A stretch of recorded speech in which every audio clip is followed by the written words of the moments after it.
챕터 2, 2단계 분수와 소수. 수학이 어려워지는 첫 번째 순간. 많은 아이들이 수학을 좋아하다가도 어느 순간부터 어려워하기 시작한다. 그 시작점이 바로 분수와 소수인 경우가 많다. 지금까지는 1, 2, 3, 10, 100처럼 눈에 보이는 자연수를 다루었다. 하지만 분수와 소수부터는 이야기가 달라진다. 이제 숫자는 정수만 있는 것이 아니다.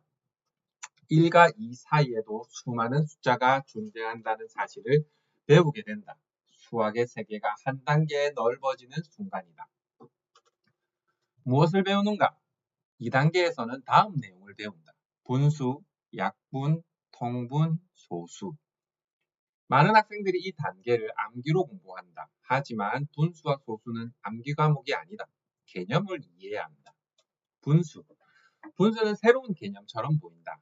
하지만 사실은 그렇지 않다. 분수는 나눗셈을 다른 방식으로 표현한 것이다. 예를 들어 사관계를 두 명이 똑같이 나누어 가진다면 한 사람은 얼마를 가지게 될까? 2분의 1이다. 사관계를 4명이 나누어 가진다면 4분의 1이다. 분수는 갑자기 등장한 이상한 숫자가 아니다. 나눗셈의 결과를 표현한 숫자다. 약분. 약분은 분수를 더 간단하게 만드는 과정이다. 예를 들어 4분의 2와 2분의 1은 같은 값이다. 4칸 중 2칸을 차지하는 것과 2칸 중 1칸을 차지한 것은 결국 같은 양을 의미한다. 약분의 목적은 계산을 쉽게 만드는 것이다. 통분. 통분은 분모를 같게 만드는 과정이다. 왜 필요할까? 분수를 비교하거나 더하기 위해서다. 예를 들어 2분의 1과 3분의 1을 더하려면 기준이 같아야 한다. 길이를 비교할 때 단위를 맞추는 것처럼 분수도 기준을 맞춰야 한다. 통분은 그 작업이다. 소수. 소수는 새로운 수가 아니다. 같은 수를 다른 방식으로 적은 것뿐이다. 2분의 1을 0.5라고 적을 수 있고 4분의 1을 0.25라고 적을 수 있다. 많은 학생들은 분수와 소수를 따로 공부한다. 하지만 본질은 같다. 표현은 다를 뿐이다. 수학 공부에서 중요한 것은 공식 암기가 아니라 같은 것을 다른 방식으로 표현할 수 있는가를 이해하는 것이다. 부모가 해야 할 것. 이 단계에서는 정답보다 이해를 중요하게 생각해야 한다. 피자 한 판을 나누어 보거나 초콜릿을 나누어 보거나 케이크를 잘라보는 것도 좋은 방법이다. 분수는 눈으로 보고 경험할 때 훨씬 쉽게 이해된다.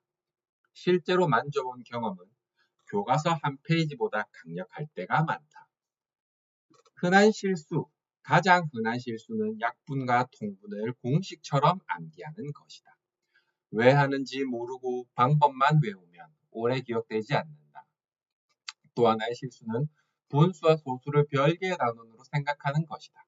분수와 소수는 서로 연결되어 있다. 이 연결을 이해해야 한다. 다음 단계로 가는 조건. 다음 단계인 측정으로 넘어가기 전에 아이는 다음 내용을 이해해야 한다. 분수의 의미를 설명할 수 있다. 나눗셈과 분수의 관계를 이해한다. 약분의 이유를 안다. 통분의 이유를 안다. 분수와 소수를 서로 변환할 수 있다. 분수와 소수가 같은 수를 다른 방식으로 표현한다는 것을 이해한다. 이 단계를 제대로 이해하면 비율, 함수, 확률, 통계 등 앞으로 등장하는 수많은 개념을 훨씬 쉽게 받아들일 수 있다. 분수와 소수는 작은 단원이 아니다. 고등학교 수학까지 이어지는 매우 중요한 계단이다. 수학은 계단이다. 그리고 분수와 소수는 그 계단을 처음으로 높게 만드는 단계다.